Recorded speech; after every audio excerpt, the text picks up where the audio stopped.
Hello विद्यार्थियों। तो चलिए आज आपके लिए क्लास लेकर के आए हैं चौथे लेसन बायोलॉजी का उत्सर्जन, जिसमें देखिए पहले समझते हैं बाबू उत्सर्जन क्या होता है। ये आपके तीन चैप्टर का क्लास पहले अपलोड हो चुका है। चौथे लेसन देखिए, तो पहले जो भी लेसन पढ़ते हैं उसके बाद में जानना पड़ता है। तो देखिए उत्सर्जन क्या होता है। कहते हैं कि जब भी हमारे शरीर में अनेक प्रकार की क्रियाएँ होती है, जैसे पाचन क्रिया होता है, श्वसन क्रिया होता है और अनेक क्रियाएं होती है, उससे जो भी बने अवशिष्ट पदार्थ हैं, जो बेकार पदार्थ होते हैं, उसको शरीर से बाहर निकलना उत्सर्जन कहलाता है। और जो पदार्थ निकलता है उसे उत्सर्जी पदार्थ कहते हैं। उत्सर्जी पदार्थ कहते हैं, यानी आप कह सकते हैं कि हमारे शरीर में जो भी बेकार पदार्थ बनता है, जैसे कह सकते हैं कि आपके कान का भी कुछ गंदी निकलता है, आँख से कीची होता है, ऐसे निकलता है, मल मूत्र, जितना भी शरीर से अवशिष्ट पदार्थ निकलते हैं उस पदार्थ को हम बोलते हैं उत्सर्जी पदार्थ, और उस क्रिया को हम बोलते हैं उत्सर्जन।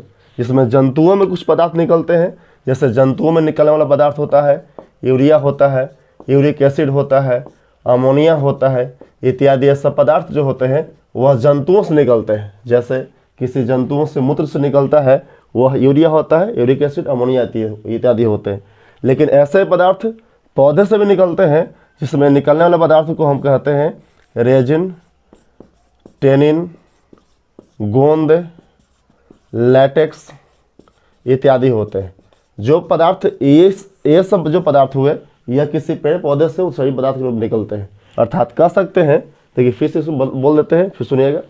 क्वेश्चन आपसे कहा जाएगा उत्सर्जन से आप क्या समझते हैं, तो बताना है कि हमारे शरीर से निकलने वाले जितने भी अवशिष्ट पदार्थ होते हैं उस सभी पदार्थ को उत्सर्जी पदार्थ कहते हैं, और इस पदार्थ को निकलने की जो क्रिया होती है उससे उत्सर्जन कहा जाता है। ठीक है, फिर पैराग्राफ बदल कर लिख सकते हैं नीचे कि जंतुओं से यूरिया, यूरिक एसिड, अमोनिया इत्यादि उत्सर्जी पदार्थ के रूप में निकलते हैं, एवं पेड़ पौधे में रेजिन, टेनिन, गोंद, लैटेक्स आदि पदार्थ पेड़ पौधे से शरीर से बाहर निकलते हैं। ठीक है, इसके बाद देखिए बाबू, इसमें उत्सर्जन मतलब कि हमारे शरीर में जो भी बेकार पदार्थ निकलता है उसमें मुख्य भूमिका जो भी निभाता है वह होता है मानव वृक्क होता है। देखिए वृक्क यही है। आपसे क्वेश्चन पूछ सकता है कि मानव वृक्क का सचित्र वर्णन करें, यानी फोटो बनाना है और बताना है। ठीक है, तो यही देखिए आपको दिख रहा होगा फोटो सामने, यही मानव वृक्क है। ठीक है, इसकी संख्याएं 2 होती है।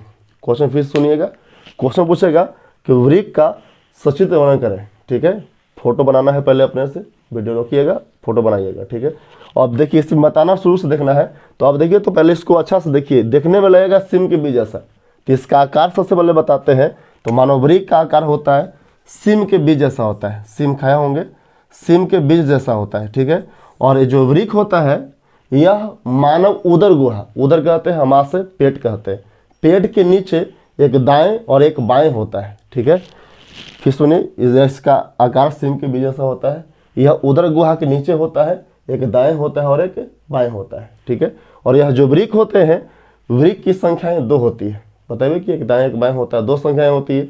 और वृक्क में इस वृक्क को हम कहते हैं कि यह उत्सर्जन तंत्र का प्रमुख अंग होता है। इसका प्रमुख अंग किसे कहा जाता है, तो वृक्क को कहा जाता है। इसको इंग्लिश में बोलते हैं किडनी कहते हैं। ठीक है, और इस वृक्क में मुख्यतः 2 भाग होते हैं। इसमें आगे वाले भाग को हम बोलते हैं कार्टेक्स, और जो पीछे का हिस्सा होता है इसे हम बोलते हैं मेडुला।